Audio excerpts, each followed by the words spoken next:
Hello everyone, कैसे हैं आप सभी। तो आप लोगों का स्वागत करती हूं मैं आपके अपने ही चैनल फटाफट एजुकेशन में। तो आज का डेट है 14 नवंबर 2023 और आज का करंट अफेयर में लेके आई हूं। लेकिन इससे पहले आप लोग प्लीज़ प्लीज़ प्लीज़ इस चैनल को लाइक सब्सक्राइब शेयर कर दीजिएगा, क्योंकि इस चैनल में बहुत सारा यूज़फुल आप लोगों के लिए बहुत सारा सेशन लेके आने वाली हूँ मैं। और अभी तो करंट अफेयर ही चल रहा है, लेकिन आप लोग का ज़्यादा समर्थन नहीं करते हैं। आप लोग प्लीज़ प्लीज़ प्लीज़ मेरा समर्थक कीजिए। आप लोग प्लीज़ मेरा सपोर्ट कीजिए, लाइक सब्सक्राइब शेयर कीजिए। कुछ थोड़ा सा मोटिवेट और हो जाऊंगी तो मैं अलग अलग सेशन भी लाऊंगी आप लोगों के लिए। इसीलिए please please please like subscribe share कीजिए, मुझे ऐसे ही सपोर्ट करिए, ठीक है।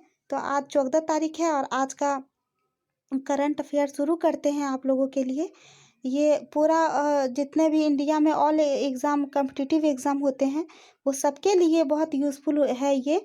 तो आप लोग प्लीज़ देखिए और कुछ नोटिंग कॉपी में कुछ करते रहिए, कॉपी में नोटिंग, ताकि कुछ कुछ मिस्टेक हो जाए तो आप उसको हल्का फुल्का की पॉइंट करके लिखिएगा, तो याद कर पाने में आसानी होगी आपके नोट्स से। तो ठीक है, अब चलते हैं हम लोग करंट अफेयर पर उससे पहले आप लोगों के लिए मोटिवेशन कोड है कि तुम्हारे लक्ष्य के अलावा जिस पर भी तुम्हारा ध्यान है वही तुम्हारा परम शत्रु है। तो ज़्यादा ध्यान मत रखिए किसी पे, अपने बस इस पे फोकस रखिए कि आपको करना क्या है, बस उसी पे ही काम होने वाला है। तो आप लोग ऐसे ही पढ़ते रहिए, ठीक है। पहला नंबर पर आते हैं, भारतीय प्रतिस्पर्धा आयोग CCI अंतर्राष्ट्रीय प्रतिस्पर्धा नेटवर्क ICN की प्रतिष्ठित 18 सदस्यीय संचालन समिति का हिस्सा बन गया। तो इसमें क्या बोल रहा है कि भारतीय जो प्रतिस्पर्धा आयोग है और जो अंतर्राष्ट्रीय प्रतिस्पर्धा नेटवर्क है, ये दोनों का एक प्रतिष्ठित 18 मतलब 18 सदस्य संचालन समिति का हिस्सा बना हुआ है, ये दोनों ही, ठीक है। और यह उपलब्धि भारतीय नियामक के लगातार प्रयासों और समर्पण का परिणाम है।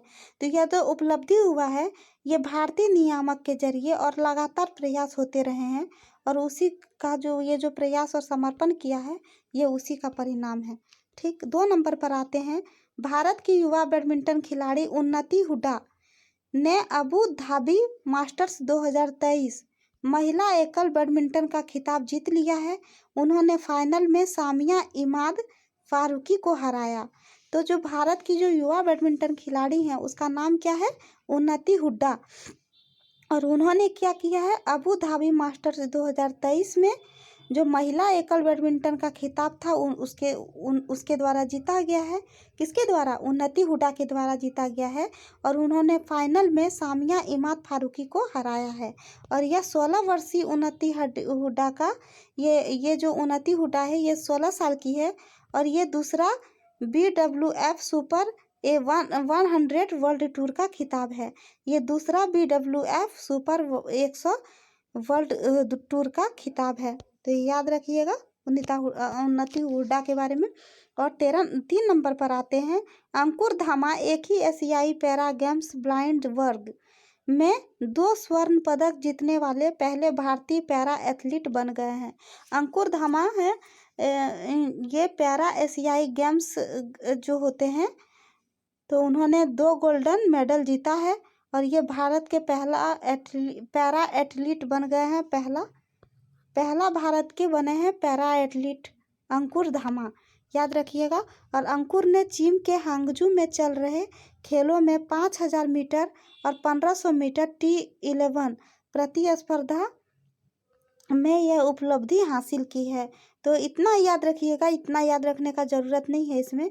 तो ये अंकुर धामा जी हैं जो वो चीन के झांगू में चल रहे खेल में ही जो खेल हुआ था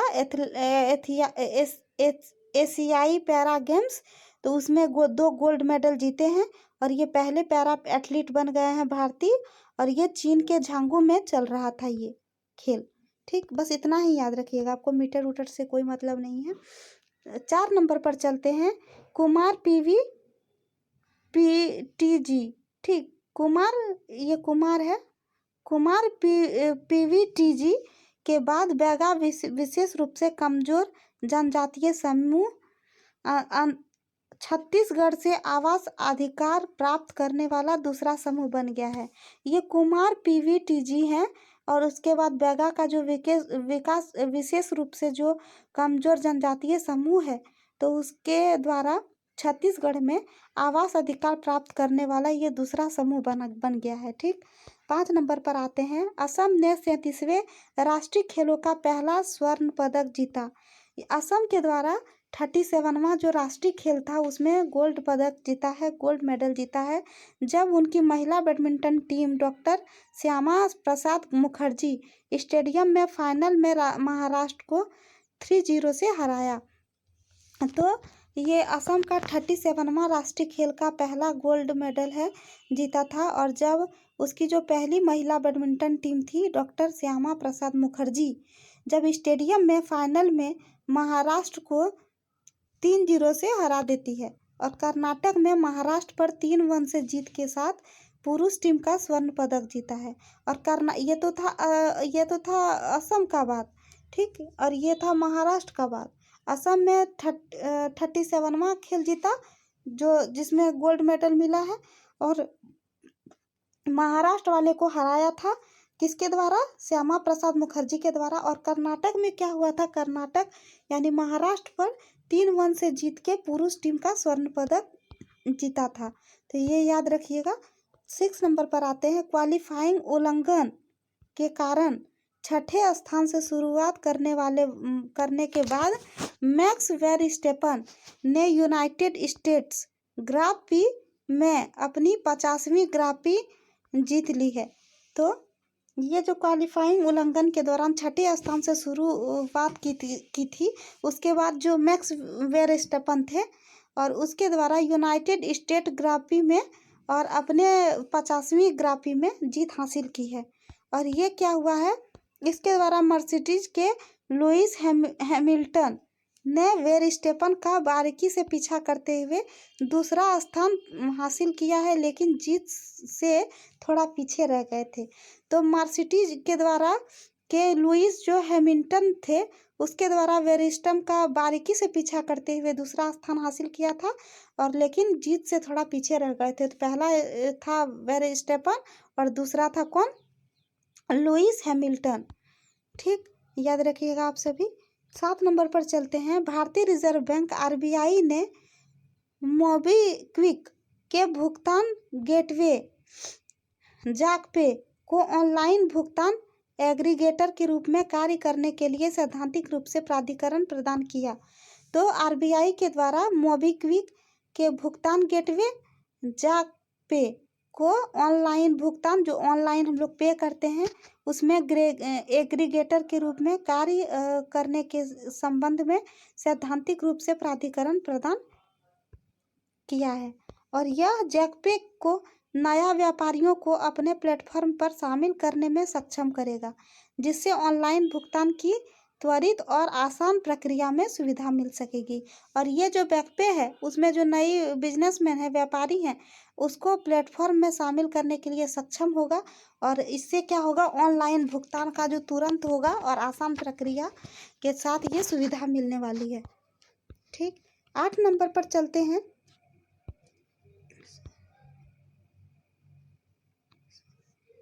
8 नंबर पर चलते हैं। अंतर्राष्ट्रीय एनिमेशन दिवस, जिसको IAD हर साल 28 अक्टूबर को मनाया जाता है। क्या? अंतर्राष्ट्रीय एनिमेशन दिवस। और ये क्या है? ये आज के ही दिन वर्ष 1892 में एनिमेशन का जन्म पेरिस शहर के प्रसिद्ध एमिल रेनॉल्ड थिएटर ऑप्टिक में प्रक्षेपित चलती छवियों के पहले सार्वजनिक प्रदर्शन के रूप में हुआ था। तो ये जो है अंतर्राष्ट्रीय एनिमेशन दिवस, तो इसमें क्या हुआ था? 1892 ईस्वी में, मतलब 1892 में एनिमेशन का जन्म हुआ था पेरिस शहर में। और वहाँ के जो प्रसिद्ध एमिल रेनॉल्ड थिएटर ऑप्टिक है उसमें प्रक्षेपित रूप से छवि सबसे पहले प्रदर्शन के रूप में शुरू हुआ था, इसलिए ये इम्पोर्टेंट है। ठीक, 9 नंबर पर आते हैं। पेप्सिको इंडिया के मौजूदा विश्व कप के दौरान बढ़े क्रिकेट उत्साह को ध्यान में रखते हुए अपने आलू चिप्स ब्रांड लेज के लिए MS धोनी को ब्रांड एम्बेसडर बनाया है, जो कि विश्व कप के साथ ही भी मेल खाता है। तो पेप्सिको इंडिया है, उन्होंने क्या किया है, विश्व कप के दौरान बढ़े क्रिकेट उत्साह को ध्यान में रखते हुए, मतलब क्रिकेट के प्रति जो उत्साह है उसको ध्यान में रखते हुए आलू चिप्स ब्रांड लेज के लिए MS धोनी को ब्रांड एम्बेसडर बनाया है, और यह विश्व कप के साथ भी मैच खाता है। ठीक है, 10 नंबर पर आते हैं। संयुक्त राष्ट्र ने 39 सदस्यीय सलाहकार निकाय का गठन किया है, जिसमें तकनीकी नेता, शिक्षाविद और सरकारी अधिकारी शामिल हैं। संयुक्त राष्ट्र है जो 39 सदस्यीय सलाहकार निकाय का गठन किया है, जिसमें तकनीकी नेता, शिक्षाविद और जो सरकारी जो गवर्नमेंट ऑफिसर्स होते हैं, सरकारी अधिकारी शामिल हैं। और भारत के ISPIRT फाउंडेशन से शरद शर्मा सदस्यों में से एक हैं।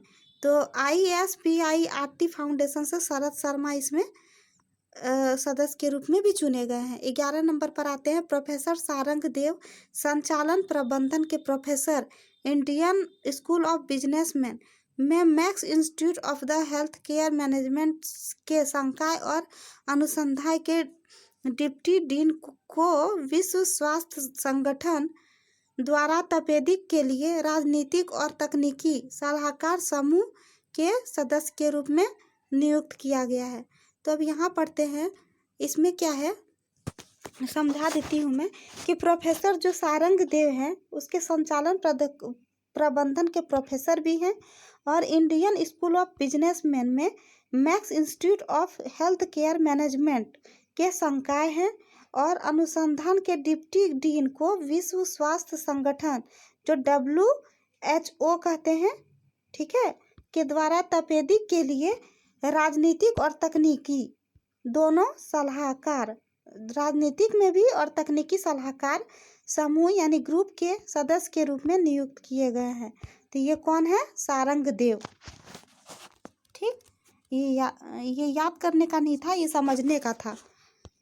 और 12 नंबर पर आते हैं। चौथे एशियाई पैरा गेम्स 2022 में पुरुषों की ऊंची कूद T47 में निषाद कुमार ने नए एशियाई खेलों के रिकॉर्ड के साथ भारत के स्वर्ण पदक जीता है। तो चौथे एशियाई पैरा गेम्स 2022 है, तो उसमें पुरुषों को ऊंची कूद T47 में निषाद कुमार, याद रखिएगा, निषाद कुमार ने अपने एशियाई खेलों का रिकॉर्ड के साथ भारत के लिए स्वर्ण पदक भी जीता है।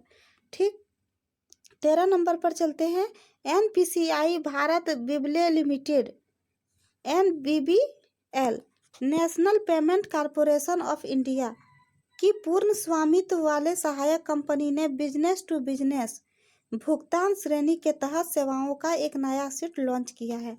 तो यहाँ पे क्या हो रहा है, NPCI के द्वारा जो भारत में बिप्ले लिमिटेड और national payment corporation of India जो है उसका पूर्ण स्वामित्व वाली सहायक कंपनी है। ठीक, और उसके द्वारा बिजनेस टू बिजनेस जो भुगतान श्रेणी के तहत सेवाओं का एक नया सेट लॉन्च किया गया है, याद रखिएगा। 14 नंबर पर आते हैं। पर्सनल कंप्यूटर निर्माता HP ने एप्पल के पूर्व कार्यकारी स्पिता दासगुप्ता को भारत, बांग्लादेश और श्रीलंकाई बाजारों के लिए प्रबंध निदेशक और वरिष्ठ उपाध्यक्ष नियुक्त किया गया है।